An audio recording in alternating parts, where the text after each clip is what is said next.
works of art across all media. Another fresco dating from around the same time, but discovered in a different location, the house of the surgeon at Pompeii, depicts a woman painting a portrait while her peers look on in fascination.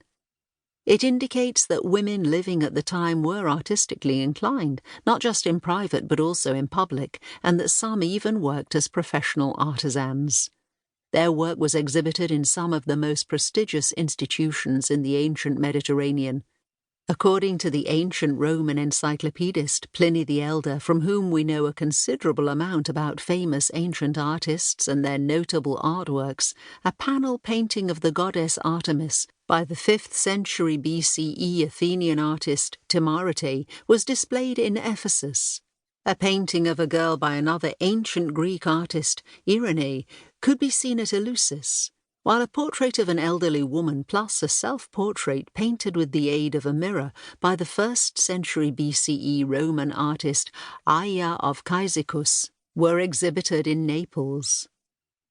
While much of the fine work created by ancient women artists has been lost to the ravages of time, some of the more utilitarian work, such as pottery, has survived, complete with these women's palm prints and fingerprints set into the clay.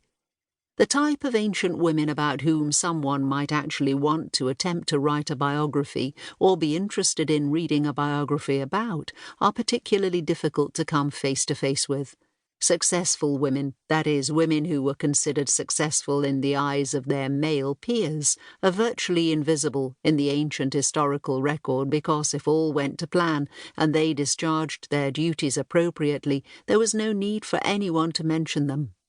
Cleopatra Selene, who as an Egyptian princess, a Roman prisoner, and finally an African queen, lived her entire life in the public eye, is one such figure who is both visible and invisible. I knew then that when I embarked upon this adventure of writing the first biography of her, it was going to be a challenge.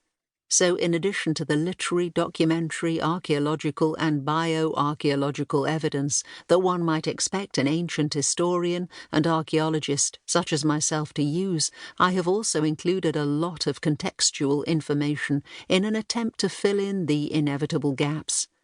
This comparable material, sourced from the lives of other significant Hellenistic, Roman and Egyptian women, is reliable, and it enables a qualified reconstruction of Cleopatra Selene's life as something more than just a glorified timeline. I began researching Cleopatra Selene in 2009 as a PhD student at the University of Nottingham and started working on this biography in 2018 as a lecturer in ancient history at the University of Glasgow. I had no idea then that current events would catch up with me to the extent that they have. It is only in the last couple of years that a sustained campaign of intimidation orchestrated and executed by members of the British media has driven the first biracial member of the royal family to leave not only the institution, but also the United Kingdom, and that the Black Lives Matter movement has gained sufficient momentum as to cause the world to begin to reflect in earnest on its history and the actual rather than perceived place of Africa and people of African descent within that history. And so, events transpired that made me even more certain that this biography was a project worth undertaking, and that Cleopatra Selene is an historical figure who should be much better known, particularly by young women of colour who look for someone they can personally identify and engage with in the historical record. She will undoubtedly never reach the heights of fame and infamy and sheer name recognition of her mother Cleopatra VII, but perhaps that is a good thing, as she can instead be judged on her own merits as an individual rather than as an idea or an archetype.